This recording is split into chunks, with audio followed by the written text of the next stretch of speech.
From ancient times and even to this day, people consider fire one of the basic elements of the universe.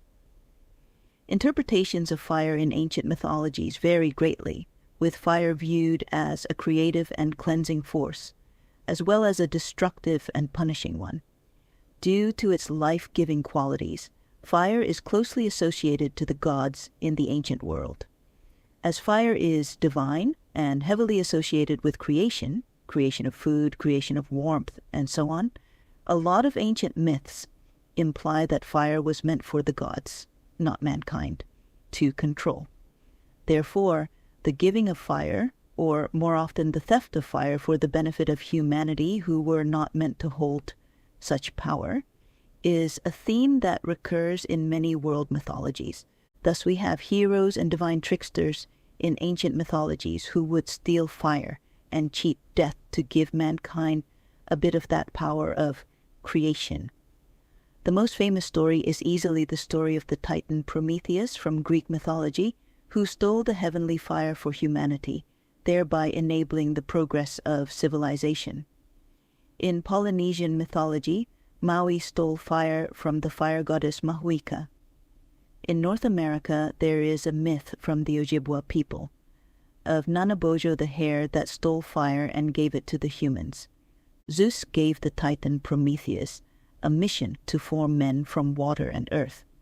While he was working on his creation, Prometheus grew fond of mankind and wished for them to be able to look after and fend for themselves to a degree, although some versions say that Prometheus was so proud of his creations that he wanted them to have the power of the gods themselves.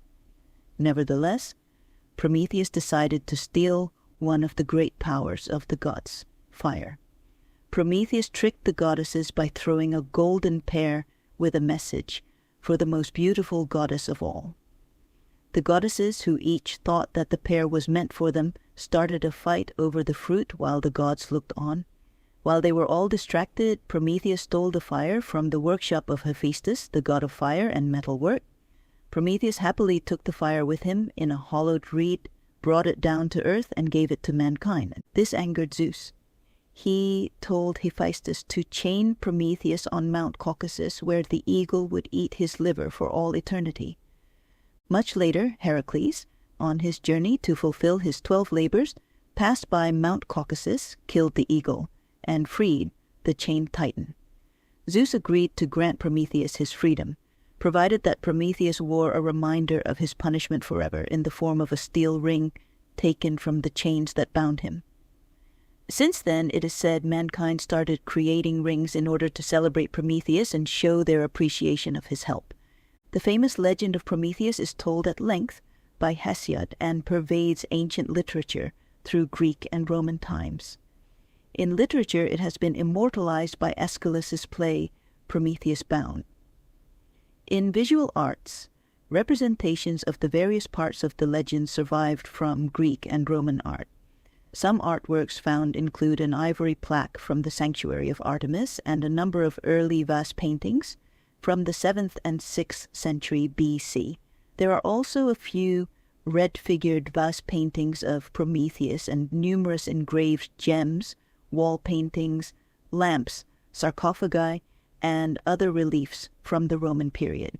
An Etruscan scarab acquired by the British Museum in 1966 depicts Prometheus, bearded and nude, sitting on a rock with his hands bound, his legs outstretched, and propped against the hatched border of the stone.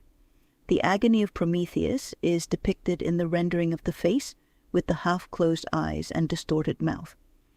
The date of the engraving is perhaps around 480 BC, not far removed from the possible first performance of the play of ancient Greek playwright Aeschylus, Prometheus Bound, which was around 462 BC.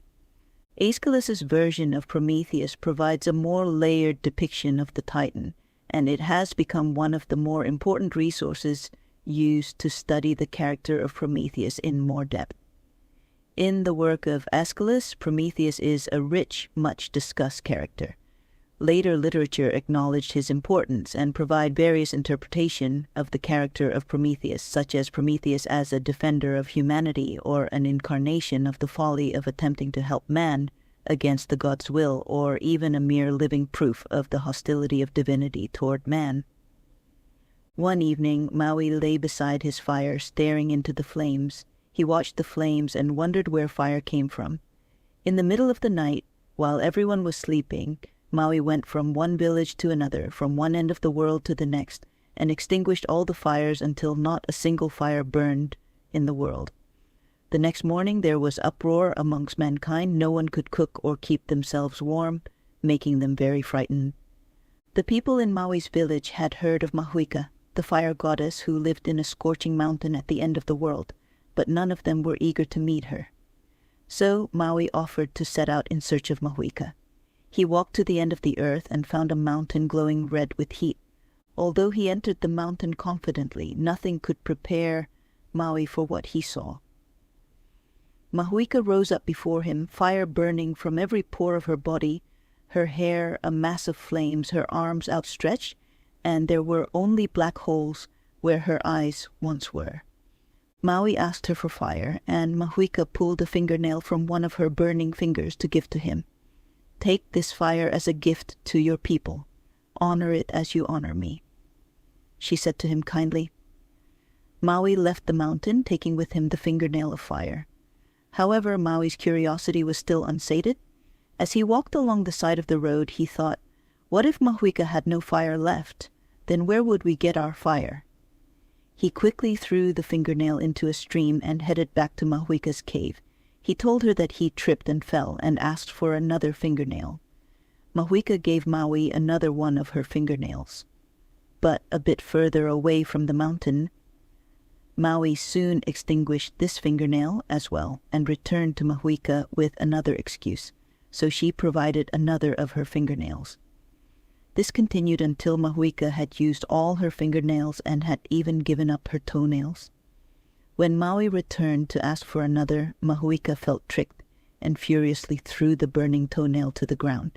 As soon as the toenail hits the ground, Maui was surrounded by a ring of fire and chased away from the cave.